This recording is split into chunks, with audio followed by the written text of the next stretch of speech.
Hey, it's Tom from Tom's Toons. I just finished installing this new fuel system in this pontoon boat. And one thing that a lot of folks don't know, even if you've been boating for most of your life, is how this primer bulb works most efficiently.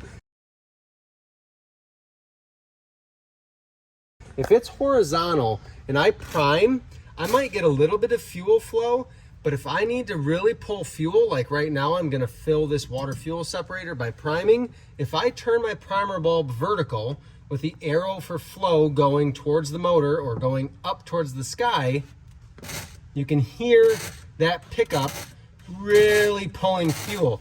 If my primer bulb was sideways, in a lot of cases, it's not going to prime as well. So if you're priming and nothing's happening, you're not feeling fuel flow or the bulb getting hard, turn it vertical and prime in a vertical position, and I'll bet you, as long as you don't have any leaks in your fuel system, you're gonna pull fuel no problem.